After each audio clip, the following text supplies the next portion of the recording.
The scent of lemon polish clung to my fingertips as I worked the cloth across the mahogany surface of Massimo's desk, the same desk I'd cleaned every Tuesday morning for 8 years. My lower back ached with that familiar, dull throb that came from hours of bending and reaching. But I'd learned long ago to work through the discomfort. The early September sunlight streamed through the floor-to-ceiling windows of the study, casting geometric patterns across the Persian rug beneath my feet. I paused to adjust the silver-framed photograph on the corner of the desk, the one of Massimo and his late brother Marco, taken years before I'd started working here. My fingers lingered on the frame for just a moment, remembering the weeks after Marco's death when this entire mansion had felt like a tomb, when Massimo had barely spoken to anyone, and I'd moved through these rooms like a ghost, maintaining order in the only way I knew how. Marina, when you finish in the study, Signora Ferretti wants to see you in the morning room. Rosa's voice broke through my thoughts. She stood in the doorway, her expression carefully neutral. But I caught the flicker of concern in her eyes. My stomach tightened. In the 3 months since Massimo had married Bianca, I'd learned to recognize that particular tone in the other staff members' voices. The young Signora, as we were required to call her, had very specific ideas about how the household should run, ideas that often contradicted the systems we'd perfected over years of working for Massimo. "Thank you, Rosa," I replied, setting down my polishing cloth and smoothing my black uniform dress. "Did she say what she needed?" Rosa shook her head, but her lips pressed together in a thin line before she turned and disappeared down the hallway. I took a steadying breath, checking my appearance in the ornate mirror above the fireplace. My dark hair was pulled back in its usual neat bun, my uniform pressed and spotless, my face carefully composed in the professional expression I'd mastered long ago. The walk to the morning room felt longer than usual. My practical shoes made soft sounds against the marble floors, passing through corridors lined with artwork that I'd dusted countless times, their value so astronomical that I'd stopped trying to comprehend it years ago. The morning room sat at the eastern corner of the mansion, Bianca's favorite space, all cream and gold with fresh flowers delivered daily. I knocked softly on the doorframe. "Signora, you wanted to see me?" Bianca turned from the window where she'd been standing, her young face arranged in an expression I'd come to recognize over these past months. She was beautiful in the way magazine covers demanded, all sharp cheekbones and designer clothes, her blonde hair falling in perfect waves. But there was a hardness around her eyes, a tightness in her smile that never quite reached the rest of her features. "Marina, yes." She gestured to one of the chairs, but didn't sit herself, preferring to remain standing, to maintain the physical advantage of looking down at me. "We need to discuss your position in this household." My hands folded in my lap, fingers interlacing to hide their sudden trembling. "Of course, Signora. Is there something I can improve in my work?" She laughed, a sound like crystal breaking. "Your work is fine, Marina. Adequate, even. That's not the issue." She moved closer, her perfume, something floral and expensive, filling the space between us. "The issue is that you've been here too long. You've become too comfortable, too familiar." The words landed like physical blows, but I kept my expression carefully neutral. "I've always tried to maintain proper professional boundaries, Signora." "Have you?" Her voice sharpened. "You arrange my husband's study exactly how he likes it. You know his morning routine better than I do. You've been in his life longer than I have." She paused, her perfectly manicured nails tapping against the marble windowsill. "That kind of familiarity is inappropriate, don't you think?" I felt the blood drain from my face. "Signora Ferretti, I assure you, my relationship with Signor Ferretti has always been entirely professional. I'm simply good at my job because I've been doing it for a long time." 8 years, she said, her tone making it sound like an accusation. 8 years of being the woman who knows all his secrets, who's there for every important moment, who he trusts implicitly. She turned to face me fully now, her blue eyes cold. "Well, I'm his wife now, Marina. I'm the woman who should know everything about him. I'm the one he should trust. Not the help." The casual cruelty of that last word stung more than I wanted to admit. I'd never been just the help to Massimo, or at least I'd allowed myself to believe I wasn't. I was the person who'd been there when Marco died, who'd maintained this house through Massimo's darkest period, who'd earned his respect through years of quiet loyalty. "I understand that you're his wife, Signora," I said carefully. "I would never presume to—" "You're fired." The words fell into the space between us with brutal finality. I stared at her, certain I'd misheard. "I'm sorry, what?" "You're fired," Bianca repeated, and now there was satisfaction in her voice, in the slight curve of her lips. "Effective immediately. You have 1 hour to collect your personal belongings and leave the property." My mind reeled, trying to process this sudden shift. "But, Signora, I haven't done anything wrong. If there's been a complaint about my work, surely I deserve to know what it is, to have a chance to—" "There's no discussion to be had, Marina." She moved to the door, her hand on the handle. "I've already spoken with the payroll department.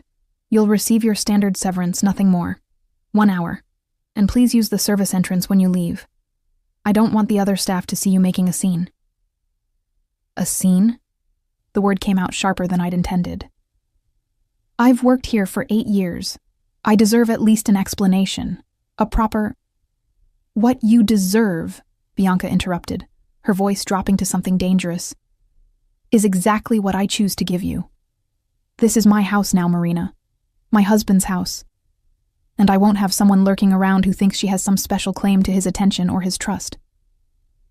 The truth beneath her words crystallized in that moment. This wasn't about my work or professional boundaries.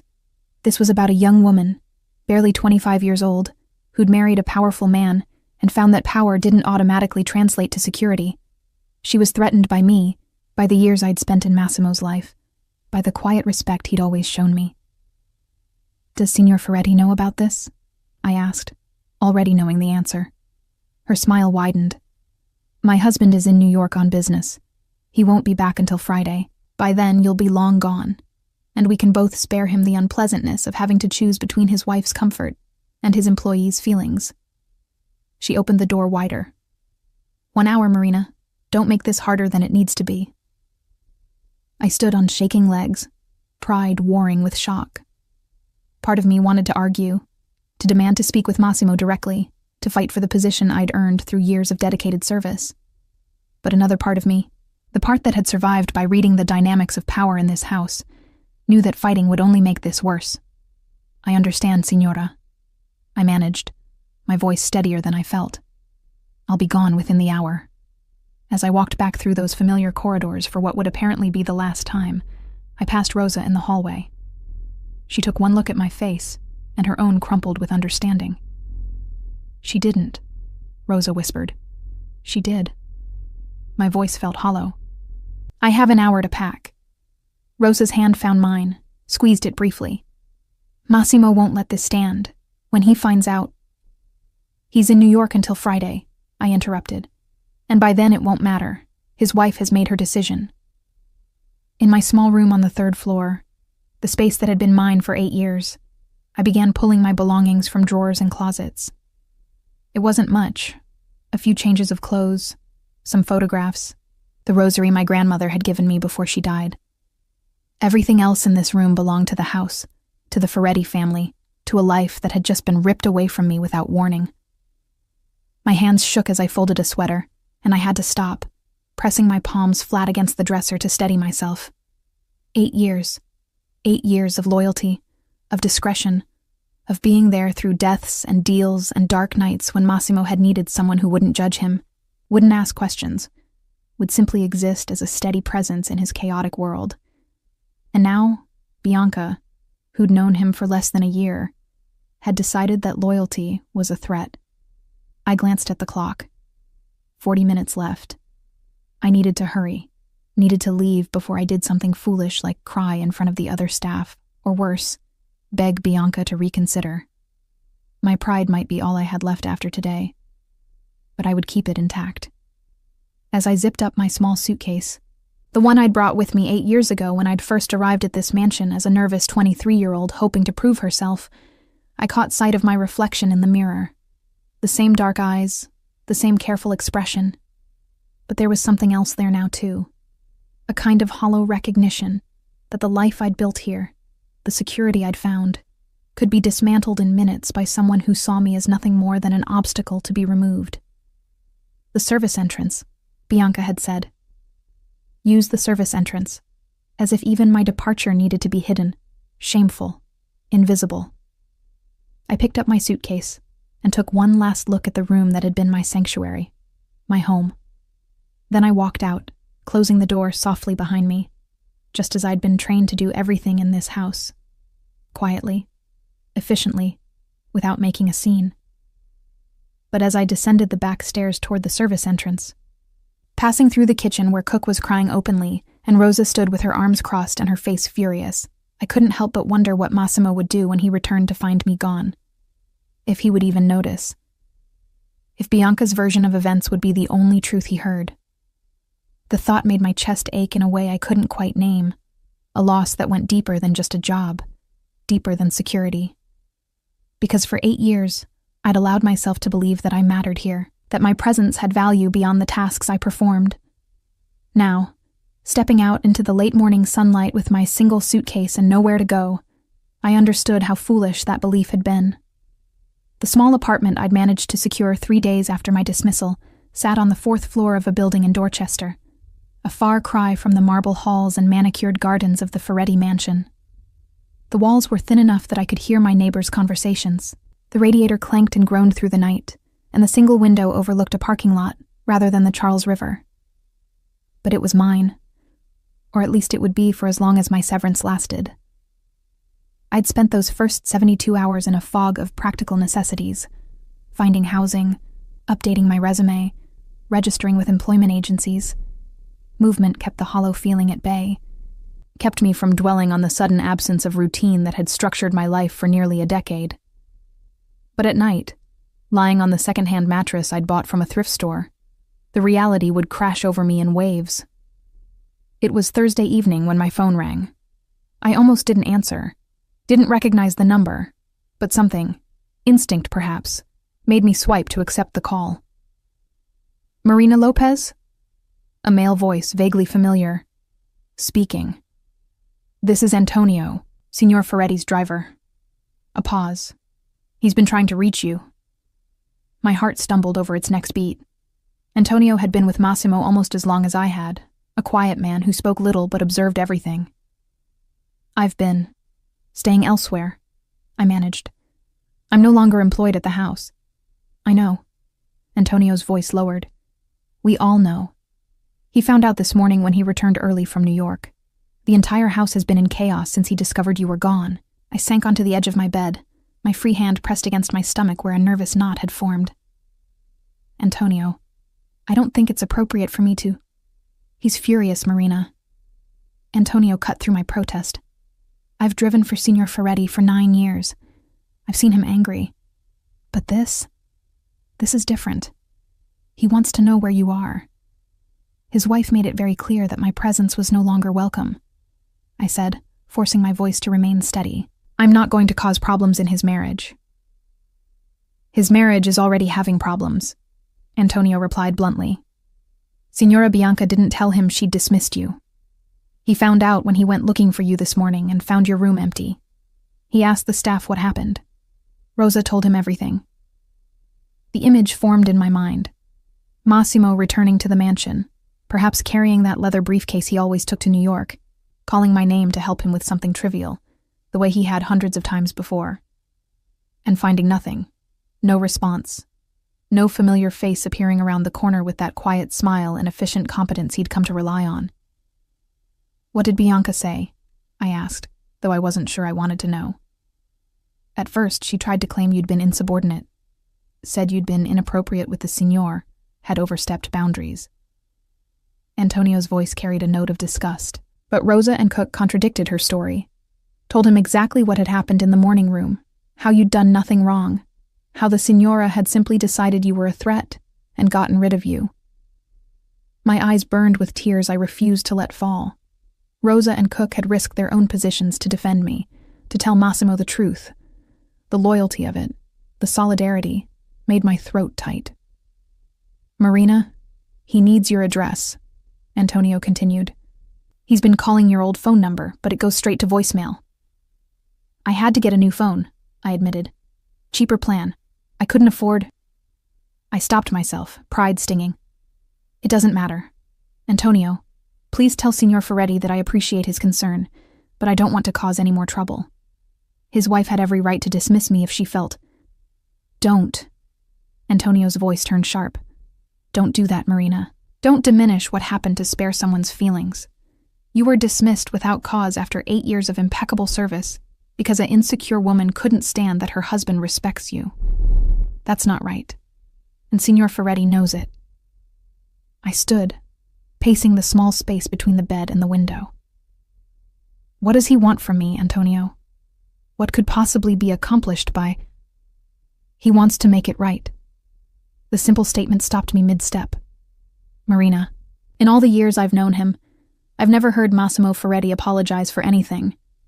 But this morning, he apologized to the entire staff for what his wife did. He told us that you were family, that you'd been there through the worst period of his life, and that he wouldn't allow anyone to erase that, wife or otherwise. Family. The word echoed in my mind, carrying a weight I'd never allowed myself to acknowledge before. I'd been staff, an employee, a trusted one perhaps, but still someone who received a paycheck and followed orders. But family? He can't just override his wife's decision, I said quietly. That would humiliate her, damage their marriage. I won't be responsible for... He already did. Antonio's words fell like stones. This morning, in front of Bianca and the entire household staff, he voided your dismissal. Told Bianca that she had no authority to fire anyone who'd been with the family as long as you had without consulting him first. He's drawn up new papers, Marina, not just reinstating you, but promoting you to head of household staff, doubling your salary, giving you authority over household decisions that even Bianca will have to defer to. The room spun around me. He can't do that. That would make me... His right hand in the household, Antonio finished. The person responsible for maintaining the standards and systems that have kept that mansion running smoothly for years. The position you should have had long ago if his pride hadn't kept him from admitting how much he depends on you. I sank back onto the bed, my mind reeling. This wasn't just reinstatement. This was Massimo making a public statement about my value, about where I stood in the hierarchy of his household, about who had the real power within those walls. And by doing it so publicly, so decisively, he was telling Bianca exactly how little her jealousy and insecurity meant compared to years of proven loyalty. I need to think, I whispered. Think fast, Antonio replied. He's determined to speak with you personally. If you don't give me your address, he'll find it another way. You know how he is when he wants something. I did know. Massimo Ferretti didn't accept obstacles or delays when he'd made a decision.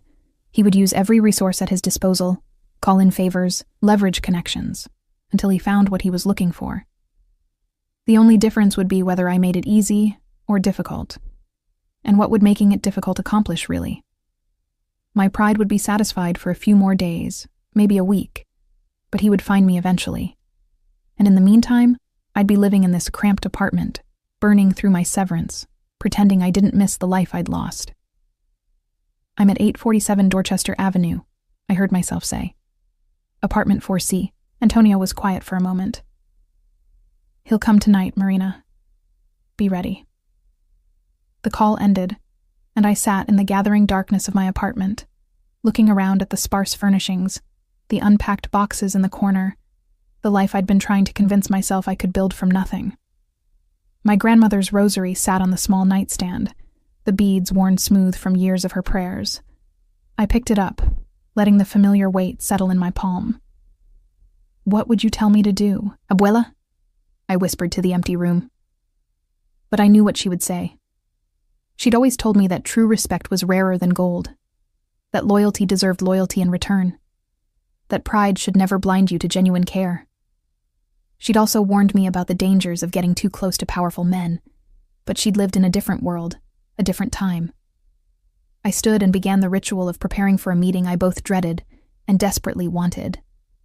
Changed from my worn jeans and t-shirt into the simple black dress I'd bought for job interviews, pulled my hair into its familiar bun, applied minimal makeup with steady hands despite the chaos in my chest.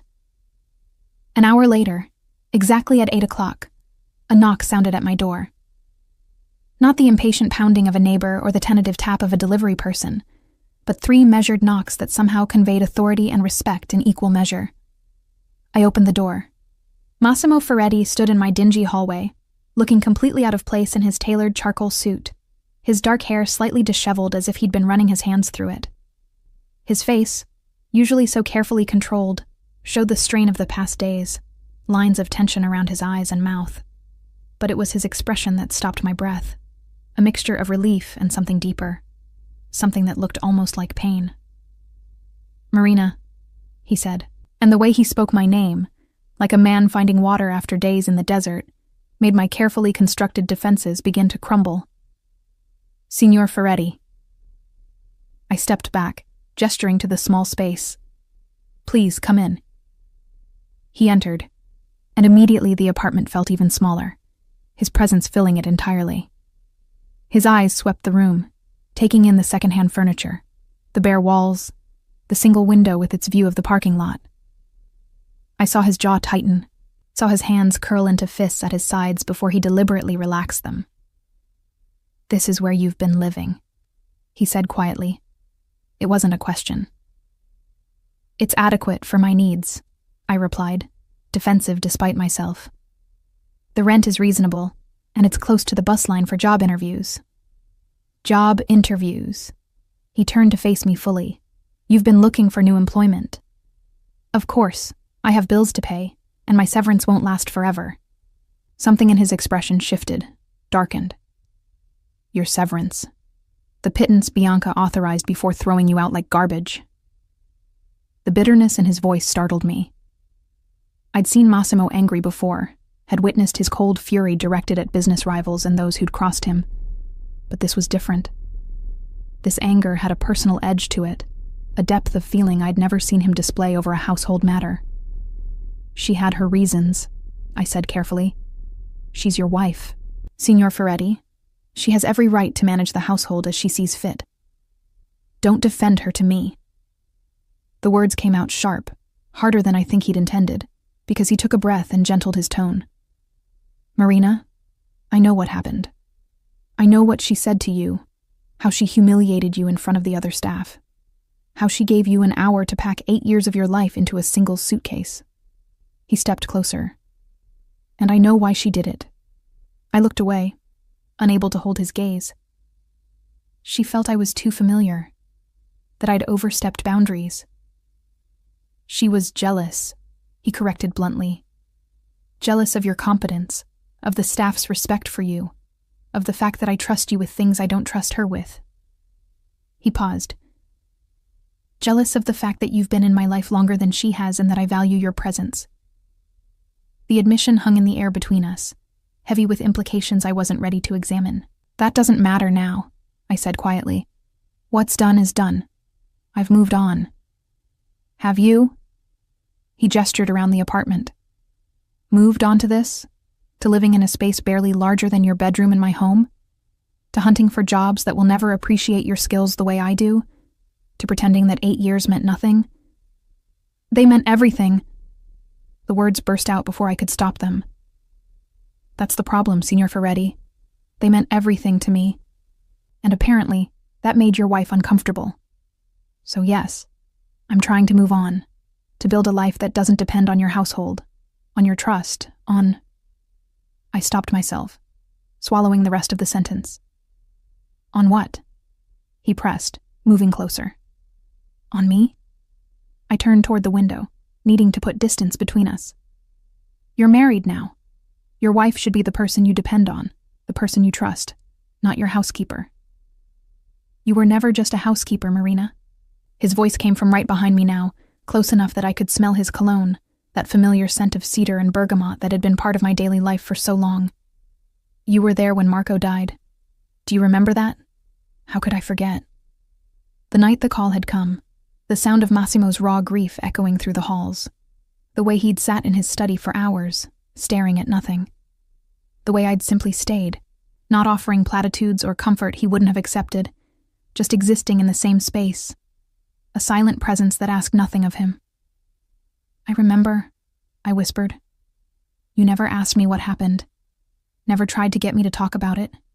You just stayed. His breath stirred my hair. Do you know how rare that is? Someone who understands that sometimes presence is more valuable than words? I was doing my job. No. His hand settled on my shoulder, gentle but firm. You were being family.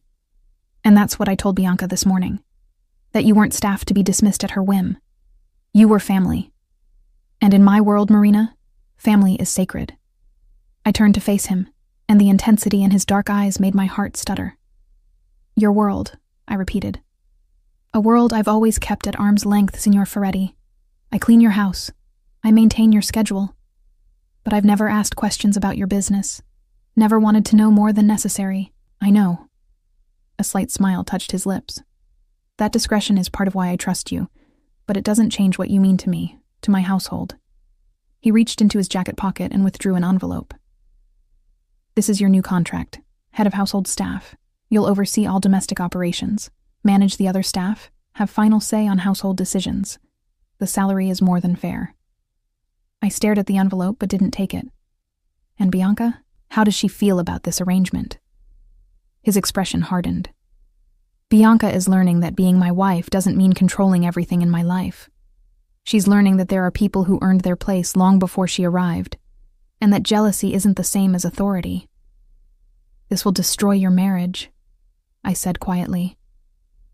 My marriage was built on shaky ground from the start, he replied.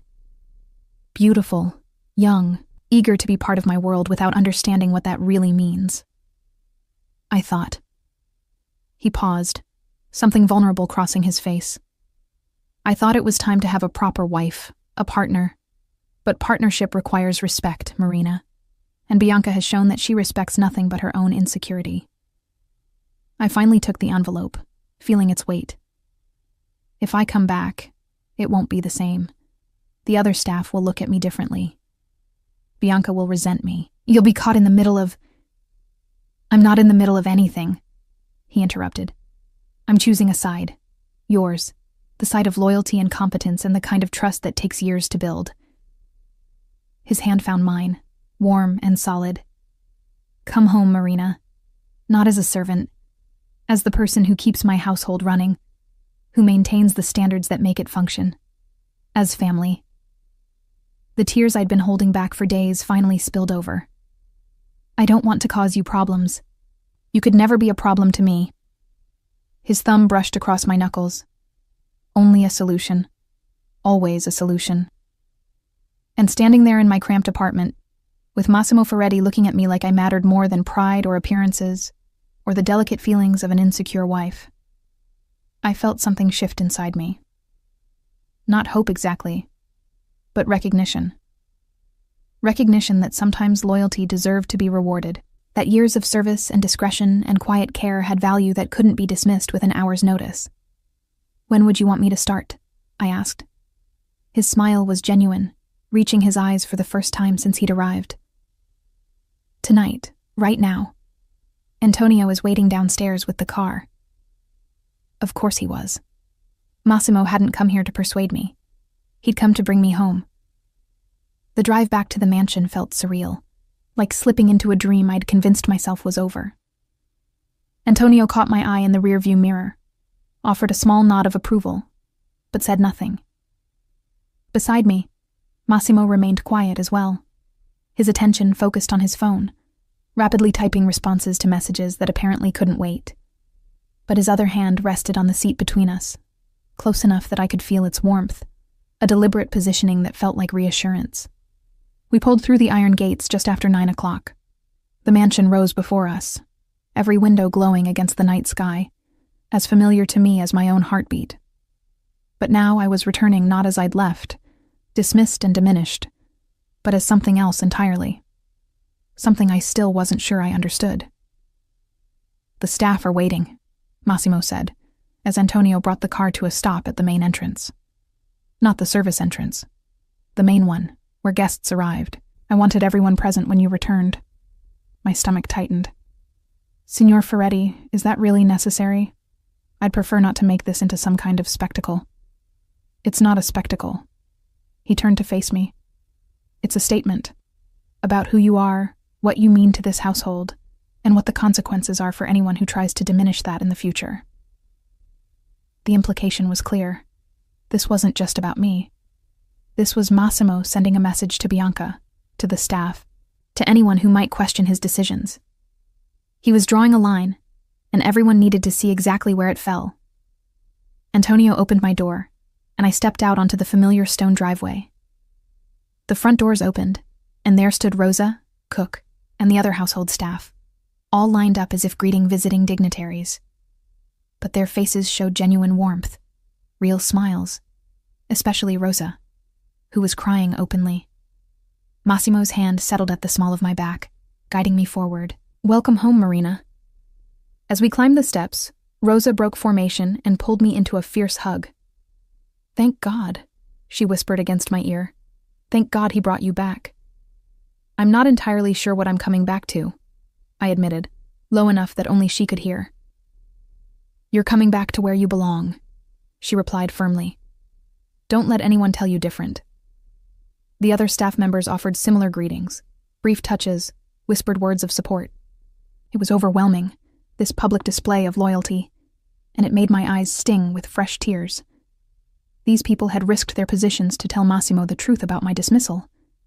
They'd stood up for me when I wasn't there to defend myself. "Where is the Signora?" I asked Rosa quietly as we moved into the foyer. Rosa's expression turned carefully neutral. "In her rooms. She's not pleased about the current situation." An understatement, I was certain. I could only imagine Bianca's fury at having her decision overridden so publicly, at being forced to accept my return in a position that actually gave me authority over household matters she'd probably hoped to control. Massimo must have heard the exchange because he turned to address the assembled staff. "Signora Ferretti will adjust to the new arrangements in time. But let me be clear to everyone here. Marina Lopez is now head of household staff. Her decisions regarding domestic operations are final. Any concerns or questions should be brought to her first, and she will consult with me as needed. This is not up for debate or discussion." The staff murmured their understanding, but I saw the flickers of concern in some faces. They were worried about Bianca's reaction, about the tension this would create, about being caught in the middle of a power struggle they wanted no part of. "You're dismissed for the evening," Massimo continued. "Marina, if you'll come with me to my study, we have details to discuss." I followed him through the familiar corridors, hyper-aware of the weight of what was happening. This wasn't a simple reinstatement.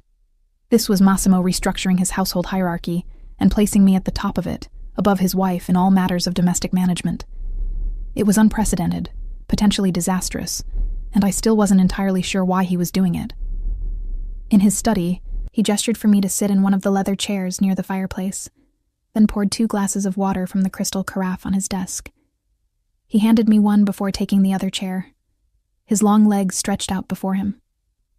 "You're wondering why I'm really doing this," he said, reading my expression with the ease of long familiarity.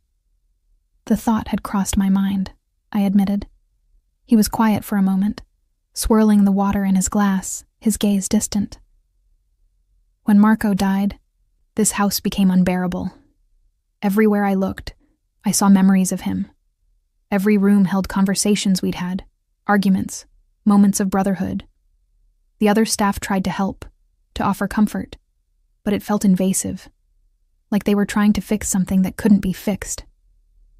I remembered those dark weeks, the way the entire household had walked on eggshells, afraid to say the wrong thing, to trigger his grief in some unexpected way. But you," he continued, looking at me now, "you just existed alongside it. You didn't try to fill the silence or offer meaningless platitudes. You simply maintained order, kept the household running, gave me one constant in a world that felt like it was falling apart." His voice softened. "Do you know how valuable that was? How much I came to depend on that quiet competence?" "I was just doing my job," I said, the familiar refrain feeling hollow even to my own ears. "No." He leaned forward. "You were being exactly what I needed, even though I never asked for it, never acknowledged it properly. And when I married Bianca, I told myself it was time to move forward, to build something new. But I underestimated how much I'd come to rely on you, on the way you understand this household, on the trust we'd built. And then she fired me. I finished quietly. And then she fired you, he agreed. Without consulting me, without considering what it would mean to lose the person who'd been the backbone of this household for 8 years. She saw you as competition, as a threat to her position, and she eliminated that threat without a second thought. I took a sip of water, buying time to organize my thoughts. Signor Ferretti, I understand why you're upset about how it happened, but surely you can see her perspective. A new wife, trying to establish herself, finding that her husband's household already has an established hierarchy that doesn't include her at the top. Is that what you think this is? His eyes sharpened. Bianca feeling excluded? Marina, my wife has every opportunity to be involved in household decisions. She simply doesn't want to do the work. She wants the appearance of control without the actual responsibility. And when she realized you were the one who truly ran things, she resented it. The assessment was harsh, but, I suspected, accurate. In the 3 months since the wedding, I'd tried several times to include Bianca in household planning, to get her input on menu selections, staff scheduling, maintenance priorities. She'd shown interest for perhaps a week, before dismissing it all as boring details she didn't want to worry about. So you're giving me formal authority, I said, to make the hierarchy clear. I'm giving you the recognition you should have had long ago, he corrected. And yes, I'm making it clear to Bianca that she can't simply remove people from my life because they make her insecure. This household has standards, systems that work. I won't allow those to be destroyed because my wife prefers chaos to competence. There was an edge to his voice when he spoke about Bianca, a hardness that spoke of deeper problems in their marriage than just my dismissal. But I knew better than to ask about it directly. Instead, I asked, what do you need from me, specifically? What are my actual responsibilities in this new role? He relaxed slightly, moving into the practical territory where we both felt more comfortable. Overall management of household staff, budgeting for domestic expenses, coordination of maintenance and repairs, management of my personal schedule and appointments. You'll have access to the household accounts, authority to hire or dismiss staff as needed, and final say on all domestic matters unless I override you directly. The scope of it was staggering. This wasn't just a promotion. This was Massimo giving me control over nearly every aspect of his personal life that didn't directly relate to his business operations. And the Signora? I asked carefully. How do I handle conflicts with her? His expression hardened again. You bring them to me. Bianca will have to learn that throwing tantrums and making unilateral decisions isn't how this household operates.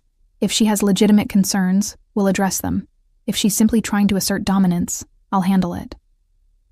I set down my water glass, my hands folding in my lap in that familiar gesture of composure I'd perfected over the years. Signor Ferretti, I appreciate everything you're doing, truly. But I need you to understand something. I didn't leave because I wanted to. I left because I was dismissed, yes, but also because I didn't want to be the cause of problems in your marriage. And now, with this arrangement, I will be the cause of problems, serious ones. My marriage already has problems, he replied bluntly. Problems that existed long before Bianca fired you. This just brought them into sharp focus. What kind of problems? The question slipped out before I could stop it. Too personal, too invasive. But Massimo didn't seem offended.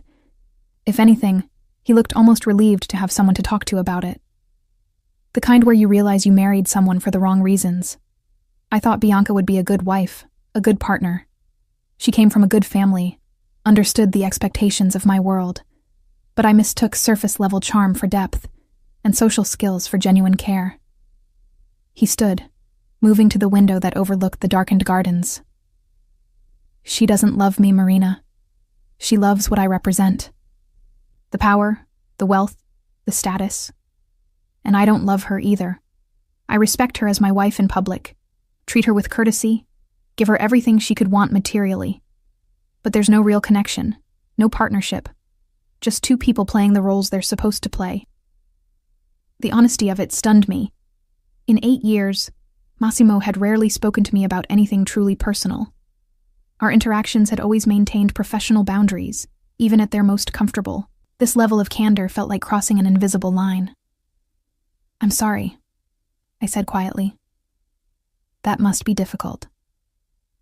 He turned back to me, and something in his expression made my breath catch. "Do you know what I thought about when I found out you were gone? Not the inconvenience of finding a replacement, not the disruption to the household. I thought about how empty this place would feel without you in it. How wrong that seemed." "Signor Ferretti." "Massimo," he interrupted. "After 8 years, I think we can dispense with the formality when we're alone." The suggestion felt dangerous, like removing another barrier that had kept our relationship safely defined. "That wouldn't be appropriate." "Appropriate." He laughed, but there was no humor in it. "Marina, there's nothing appropriate about any of this. About me promoting you over my wife's objections. About me admitting that I value you more than I value her. About me standing here telling you that this house doesn't feel like home without you in it." My heart was pounding now, hard enough that I could hear it in my ears. "What are you saying?" He crossed back to me, kneeling so we were at eye level. "I'm saying that for 8 years, you've been the constant in my life. The person I trusted. The person who understood me without needing explanations. And I was too stupid, too concerned with propriety and expectations, to recognize what that meant." "It meant you had a competent employee," I managed, though my voice shook. "It meant I had someone who mattered," he countered. "Someone whose absence left a hole I can't ignore. Someone I need in my life in a way that has nothing to do with household management and everything to do with the fact that you make me feel less alone." I stood abruptly, needing distance. "You're married. Whatever you're feeling, whatever this is, you're married to someone else." "I know." He stood as well, but didn't move closer. "And I'm not asking you for anything inappropriate, Marina. I'm simply being honest about why your dismissal affected me so deeply. Why I can't accept a household that doesn't include you." "This is too much," I whispered. "Too complicated. I can't be the person who comes between." "You're not coming between anything," he interrupted. "Bianca and I have a marriage of convenience, of appearances. There's no deep love to betray, no sacred bond to break. We're civil roommates with a legal contract, nothing more. That doesn't make this right." "Perhaps not." He moved to his desk, pulling out the contract he'd shown me earlier. "But it doesn't change what I'm offering. A position, a salary, a formal recognition of your value to this household. What you choose to make of the rest, the personal elements, that's entirely your decision. I won't pressure you, won't make demands. But I won't pretend that having you back is purely professional either." I stared at the contract, at the crisp pages that represented a fork in the road I hadn't seen coming. I could take it, step back into this world with new authority and new complications. Or I could refuse, walk away, try again to build something separate from Massimo Ferretti and everything he represented. But even as I considered it, I knew what my decision would be, because he was right about one thing. This place felt like home in a way nowhere else ever had. These people felt like family. And Massimo, complicated and dangerous and inappropriate as it might be, mattered to me in a way I'd spent 8 years refusing to examine too closely. "I'll take the position," I said quietly. "On one condition." "Name it." "We maintain professional boundaries. Whatever personal feelings exist, we don't act on them. Your marriage might not be what you hoped for. But you made vows. I won't be the reason you break them." Something flickered in his eyes. Disappointment, perhaps, but also respect. "Agreed. Professional boundaries. I can work with that." He extended his hand, and I took it, feeling the warmth of his palm against mine, the strength in his grip. It was just a handshake, a formal agreement, nothing more. But as his fingers lingered a moment too long before releasing mine, I knew we were both lying to ourselves about how easy maintaining those boundaries would be. My first morning back began at 5:30, the same time I'd always started, though now I entered through the main entrance rather than the service door. My new quarters were on the second floor, in a suite that had previously been used for important guests. It included a sitting room, a bedroom larger than my entire apartment in Dorchester, a private bathroom with a soaking tub, and a small office where I could manage household affairs in privacy. Rosa had helped me unpack the night before, chattering nervously about how strange everything felt, how Bianca had locked herself in her room since Massimo's announcement and refused to come out, how Cook was convinced this would all blow over once the Signora calmed down. I knew better. This wouldn't blow over. This was a fundamental shift in the household power structure, and Bianca wasn't the type to accept it gracefully. I dressed carefully in a simple black dress, more elegant than my old uniform, but still professional, and made my way downstairs to the kitchen. Cook was already there, preparing Massimo's breakfast, and she beamed when she saw me. "Marina. Oh, it's so good to have you back where you belong. The Signor wants his breakfast in the morning room at 7, same as always. And he asked specifically that you join him." My stomach tightened. Having breakfast with Massimo wasn't unusual. I'd often reviewed the day's schedule with him over coffee. But doing it now, in this new dynamic, with Bianca presumably aware of every interaction, felt precarious. "Has the Signora requested breakfast?" I asked.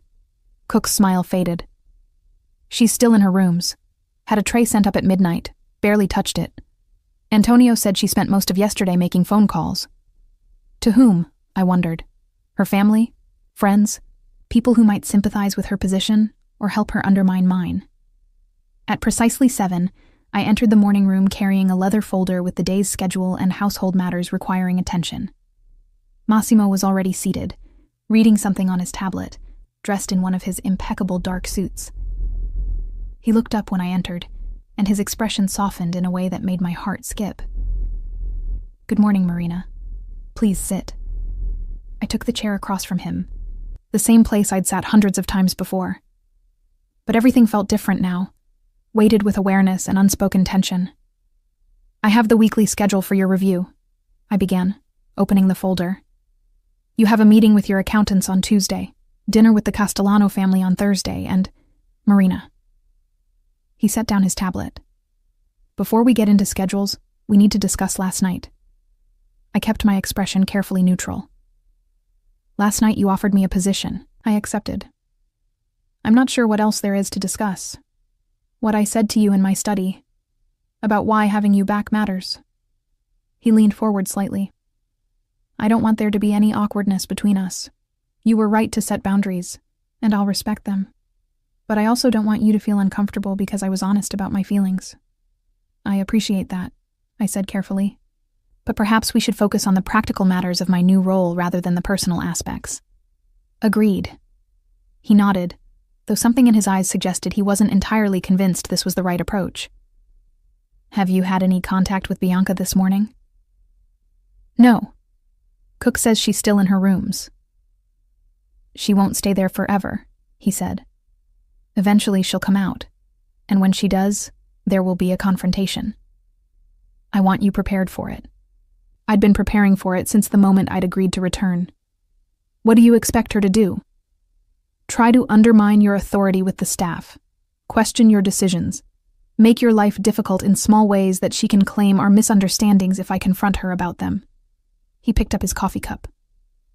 "Bianca is good at manipulation, at playing the victim.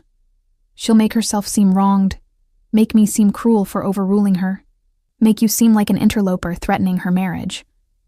"I am an interloper threatening her marriage," I pointed out, at least from her perspective. "You're the person keeping my household running smoothly," he corrected. "But yes, I understand her perspective even if I don't agree with it." Rosa entered with our breakfast, setting plates before us with her usual efficiency. But I caught the way her eyes darted between us, the slight furrow of her brow.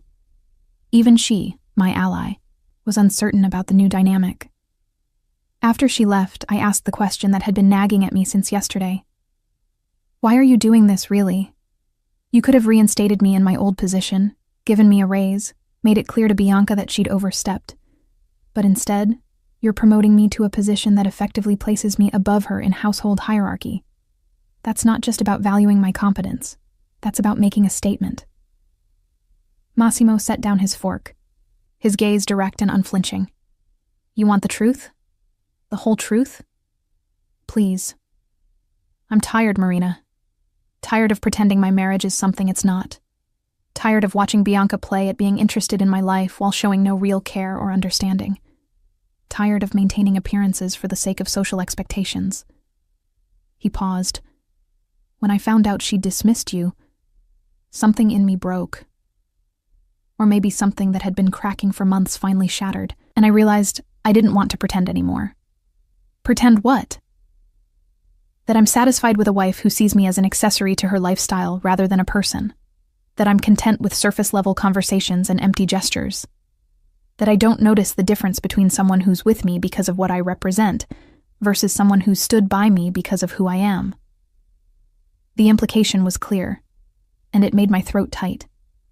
Massimo, I've stood by you because you're my employer, because you've treated me fairly and paid me well.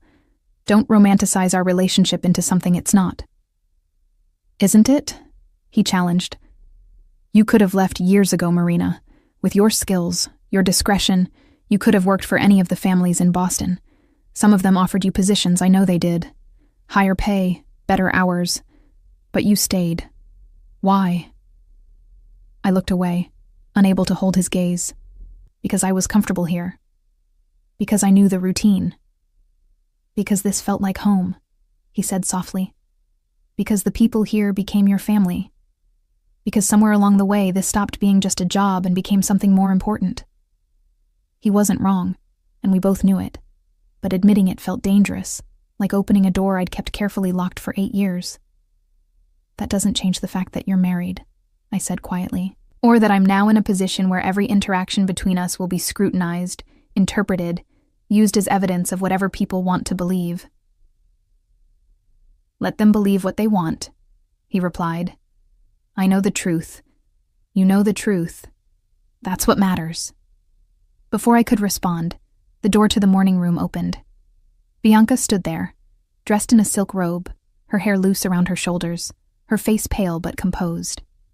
Her eyes went immediately to me, sitting at breakfast with her husband, and I saw the fury flare in them before she controlled it. How domestic, she said, her voice carrying that brittle cheerfulness that always preceded her worst moments. The happy employer and his newly promoted help, sharing a morning meal. Massimo's expression hardened. Bianca, I wasn't aware you'd be joining us. Clearly. She moved into the room, her movements deliberately graceful. I thought perhaps I should remind you both that I still live here, still have some claim to my husband's attention. You have every claim to my attention, Massimo replied, his tone carefully neutral. Marina and I were simply reviewing the household schedule as we've done for years. Ah, yes, the household schedule. So important. More important, apparently, than consulting your wife before making major staffing decisions. We discussed this yesterday, he said. My decision is final. Bianca's laugh was sharp. Your decision. How convenient that your decisions always seem to benefit her. She turned to me. You must be very proud of yourself, Marina. Fired 1 week, promoted the next. All because you've convinced my husband that he can't function without you. I stood, unwilling to remain seated while she loomed over me. Signora, I assure you, I never sought this position. Your husband offered it, and I accepted because I care about this household and the people in it. How noble, she sneered. The devoted servant, martyring herself for the good of the household. Tell me, Marina, do you really expect me to believe this is purely professional? That there's nothing personal in the way my husband looks at you, the way he speaks about you, the way he rushed to bring you back the moment he discovered I'd dismissed you? That's enough, Bianca. Massimo's voice cut through the room like a blade. You're out of line. Am I? She turned to him. Or am I finally seeing clearly what's been in front of me this whole time? You don't want a wife, Massimo. You want a glorified housekeeper who makes you feel understood and doesn't challenge you or make demands. Well, you have one now. I hope she makes you very happy. She swept out of the room, leaving a wake of tension behind her. Massimo and I stood in silence for a long moment. I'm sorry, he said finally. You shouldn't have to deal with that. She's not entirely wrong, I replied quietly. About how this looks, what people will think. She's wrong about your motives, he countered. About why you're here, why you accepted this position. Am I here purely for professional reasons? I asked, the question emerging before I could stop it.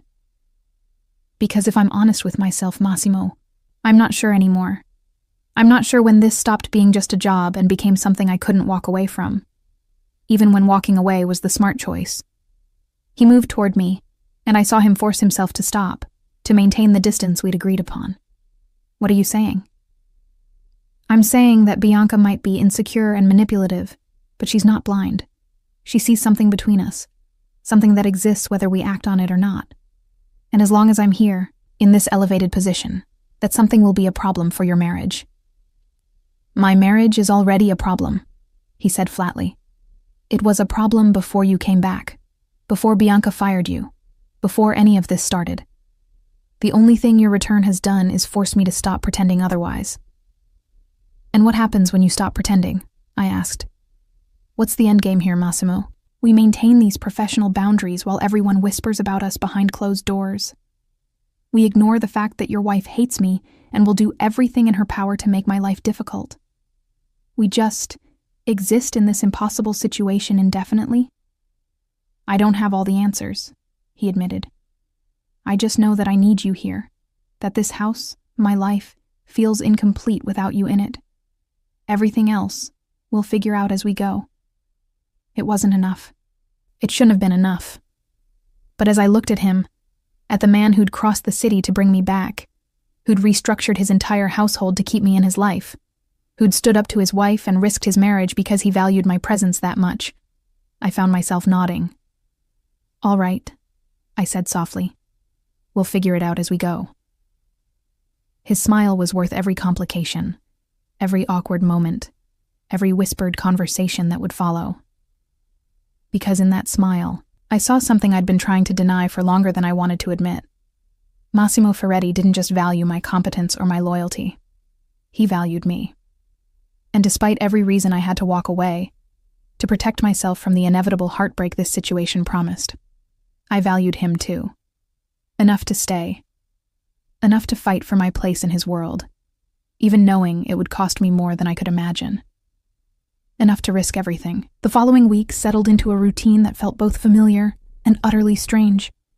I resumed my duties, now expanded to include oversight of all household operations, budgeting, staff management, and coordination of Massimo's personal schedule. The other staff adjusted to my elevated position with varying degrees of ease. Rosa and Cook were thrilled, treating me with the same warmth as before, while also deferring to my authority. The newer staff members, those who'd been hired during my absence, regarded me with cautious respect. And Bianca made her displeasure known in 1,000 small ways. She would countermand my instructions to the staff, then act surprised when I confronted her about it. She would schedule social events without consulting me, forcing last-minute scrambles to accommodate her plans. She made comments in front of guests about how devoted the help was, how some people just couldn't imagine working anywhere else, with pointed looks in my direction that everyone noticed but pretended not to. Massimo saw through every tactic, but confronting her about each incident would have meant constant conflict. Instead, he doubled down on his support for me, making it clear to everyone that my decisions had his full backing, that questioning my authority was questioning his. It created an impossible tension in the household, a silent war fought through scheduling conflicts and passive-aggressive comments and meaningful looks. But it was the nights that were hardest. I would lie in my elegant suite, listening to the sounds of the mansion settling around me, knowing that down the hall, Massimo was in the master bedroom with his wife. Knowing that despite the distance between them, despite his claims that their marriage was purely for show, they shared a space I would never be part of. The jealousy surprised me with its intensity, made me feel petty and small. One night, about 3 weeks after my return, I couldn't sleep. It was past midnight, and I'd been tossing restlessly for hours. Finally, I gave up, pulled on my robe, and made my way down to the kitchen, thinking a cup of chamomile tea might help.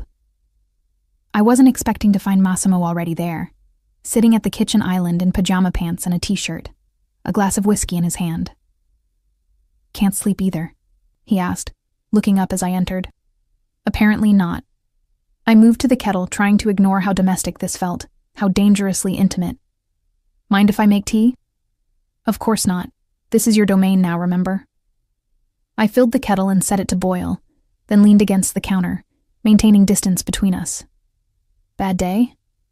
Bad month, he corrected, taking a sip of his whiskey. Bad marriage. Bad decisions catching up with me.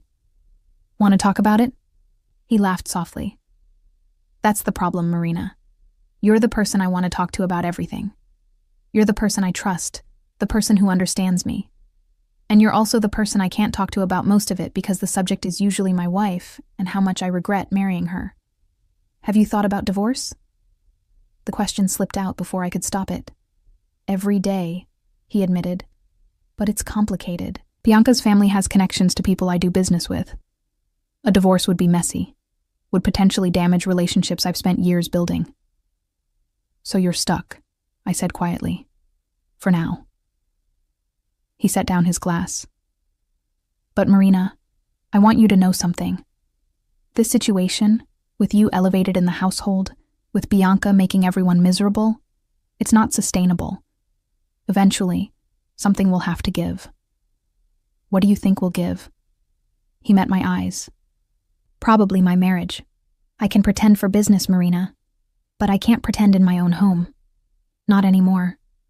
Bianca understands that I'll maintain appearances publicly, but privately, she's losing her hold on whatever claim she thought she had. The kettle whistled, and I poured water over my tea bag, grateful for the distraction. That will cause problems for you. Political problems, business problems. Let it. His voice carried a finality I hadn't heard before. I've spent my life making strategic choices, doing what was expected, what was smart. Maybe it's time I made a choice based on what I actually want. And what do you want? I asked, though I wasn't sure I was ready for the answer. He stood, moving around the island toward me. I made myself stay still, not retreat, as he stopped close enough that I could smell his cologne mixed with the whiskey on his breath. I want what I had before Bianca. Peace in my own home. Trust. Someone who knows me well enough that I don't have to explain everything, perform everything. His hand lifted, fingers brushing a strand of hair back from my face. I want you, Marina. Not in some scandalous affair, not sneaking around behind my wife's back, but honestly, openly, without shame. My breath caught. You're still married. For now, he repeated. But not forever. Bianca knows this isn't working. She's already reaching out to divorce attorneys, I've had it confirmed. She's just trying to position herself for the best settlement. And when she does file, when this goes public, everyone will know it's because of me. Let them know, he said simply. I'm tired of hiding what matters, of pretending my choices are motivated purely by strategy rather than genuine feeling. You matter to me, Marina. More than business connections, more than social standing, more than a marriage that was a mistake from the start. I should have stepped back, should have reminded him of the boundaries we'd agreed to maintain. But I didn't. Instead, I let myself lean into his touch. Just for a moment. Let myself imagine what it would be like if things were different. This is dangerous, I whispered. I know. We could both get hurt. I know that too. His thumb traced along my cheekbone. But Marina, I've spent years being careful, being strategic, protecting myself from risk. And where has it gotten me? A loveless marriage? A wife who resents me? A house that feels empty despite being full of people?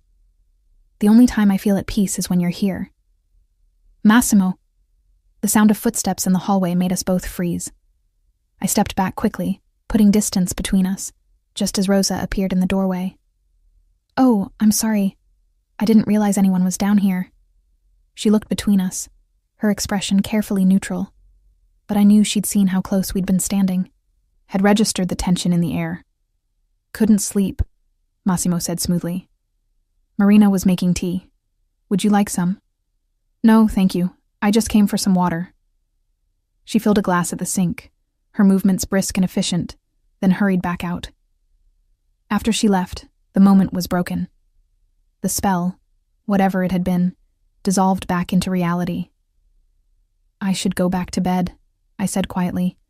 Try to get some sleep. Marina, He caught my hand as I moved past him. What happened just now, what I said, I meant it. Every word.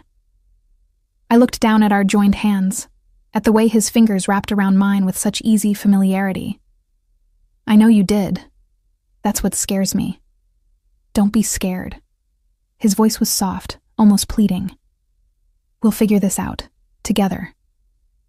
I gently extracted my hand from his. Good night, Massimo. Good night, Marina. I took my tea and left him there in the kitchen, alone with his whiskey and his regrets. But as I climbed the stairs back to my room, I knew that something fundamental had shifted between us tonight. The boundaries we'd tried to maintain were crumbling, had perhaps never really existed at all. And when Rosa caught me in the hallway the next morning, her expression was troubled. Marina, we need to talk, she said, pulling me into my office and closing the door. What I saw last night. Nothing happened, I interrupted. I know nothing happened, she replied. But Marina, the way you were looking at each other, the way you were standing. People are going to notice. Bianca is already watching for any excuse to cause trouble. You need to be more careful. I am being careful, I insisted, but the words felt hollow even to me. Are you? Rosa's eyes were concerned, not judgmental. Because from where I'm standing, you're falling in love with a married man who's falling in love with you right back. And no matter how unhappy his marriage is, no matter how much his wife deserves to be left, this isn't going to end well for anyone. I sank into my desk chair. I know. God, Rosa, I know. But I don't know how to stop it. How do you stop feeling something that's been growing for years without you even realizing it? She sat across from me, her expression softening. You can't stop feeling it, but you can choose not to act on it until the situation changes, until he's actually free. What if he never is? What if the business complications, the social consequences, they keep him trapped in this marriage indefinitely? Then you decide if waiting is worth it, she said simply. If he's worth it. The question haunted me through the rest of that day and into the weeks that followed. Was Massimo worth the risk? Worth the complications, the whispers, the inevitable scandal when everything finally came to light? I watched him navigate his deteriorating marriage with the same strategic precision he brought to his business dealings. Saw him maintain appearances at social events while growing increasingly distant from Bianca at home. Saw the way she responded with escalating hostility, making scenes, issuing ultimatums, trying to force him into choosing between his household arrangements and marital peace. He never chose her. Not once. And slowly, I began to realize that this wasn't about me forcing a choice or inserting myself into his marriage. This was about Massimo making decisions based on what he valued, what mattered to him, what he was willing to fight for, and apparently I was worth fighting for. The realization should have felt triumphant. Instead, it felt terrifying. Because now I had to decide if I was brave enough to fight back, to claim what we both clearly wanted, despite every reason to walk away. 6 weeks after my return, Bianca filed for divorce. The news broke on a Wednesday morning. I was in my office reviewing invoices when Massimo knocked and entered without waiting for permission, his face carefully controlled, but his eyes bright with something that looked almost like relief. Bianca's attorneys served the papers this morning, he said without preamble. She's filing for divorce on the grounds of irreconcilable differences. She's asking for a substantial settlement, the penthouse in the city, and ongoing monthly support. I set down my pen carefully. How do you feel about that? Like I should have done this months ago, he replied, moving to sit in the chair across from my desk. Like I've been released from a cage I built for myself out of social expectations and strategic thinking. The settlement she's asking for, is it reasonable? It's more than reasonable. It's extortion. He laughed, but there was no bitterness in it. But I don't care. I'll give her whatever she wants if it means ending this cleanly, quickly. I studied his face, trying to read beyond the relief to whatever else he might be feeling. There will be gossip. People will blame me. Let them, he said simply. Marina, I want to be clear about something. This divorce isn't happening because of you, not the way people will assume. Yes, your return highlighted how broken my marriage was. Yes, Bianca's jealousy of you accelerated the deterioration. But the marriage was doomed from the start. We were wrong for each other in fundamental ways that had nothing to do with you. People won't see it that way. I don't care what people see." He leaned forward. "What I care about is that for the first time in months, I can imagine a future that doesn't feel like a prison sentence. A future where I'm not constantly managing my wife's insecurities or pretending to be satisfied with superficial conversations and empty gestures." "A future that includes me?" I asked quietly. "If you'll have me." His eyes held mine. "I know this isn't the romantic declaration you probably imagined if you ever thought about this. I know I come with complications, with a reputation, with a world that isn't safe or simple. But I'm asking anyway. Because 8 years of working alongside you, of trusting you, of depending on your presence in my life, has taught me that I don't want to spend another day without you in it." My throat tightened with emotion. "Massimo, I need you to understand something. I didn't come back here hoping for this. I came back because this is my home, because these people are my family, because I missed the work and the routine, and yes, because I missed you. But I never expected—" "Neither did I," he interrupted gently. "I hired you 8 years ago because you were competent and discreet. I kept you on because you were excellent at your job. But somewhere along the way, you became the person I trusted most in the world. The person whose opinion mattered, the person whose presence made everything feel manageable." "That's a lot of pressure," I said, trying for lightness. "It's the truth." He stood, moving around the desk until he was standing beside my chair. "Marina, I'm not asking you to be my wife tomorrow. I'm not even asking you to be my girlfriend right now, while the divorce is pending. What I'm asking is for you to stay, to keep being exactly who you've been for 8 years. And when everything is final, when I'm actually free, then we can talk about what comes next." I looked up at him, at this powerful, dangerous man who ran an empire built on fear and respect, who could have anyone he wanted, who was choosing me, not despite my ordinary background and lack of social connections, but because of the quiet loyalty and steady competence I'd brought to his life. "I'll stay," I said softly. "Not because I'm waiting for you, but because this is where I belong, where I want to be." His smile was radiant. "That's all I'm asking." But of course it wasn't that simple. The next months were a hurricane of legal proceedings, public scrutiny, and social fallout. Bianca made sure everyone knew her version of events, that Massimo had carried on an emotional affair with his housekeeper, that he'd promoted me to humiliate her, that he'd chosen a servant over his wife. Some of our social circle believed her. Invitations dried up. Business associates treated Massimo with new wariness. There were whispered conversations that stopped when I entered rooms, pointed looks when Massimo and I appeared together at household functions, but there were also defenders. Rosa and Cook spoke openly about how Bianca had treated me, about her unfounded jealousy and manipulative behavior. Antonio told anyone who would listen that Massimo's marriage had been troubled long before my return. Even some of Massimo's business associates privately admitted that Bianca had always seemed more interested in the lifestyle than the man. Through it all, Massimo and I maintained our professional relationship, our boundaries, even as everyone assumed we were already lovers. He never came to my room. I never went to his. We didn't hold hands or steal kisses or do any of the things the gossips claimed we were doing.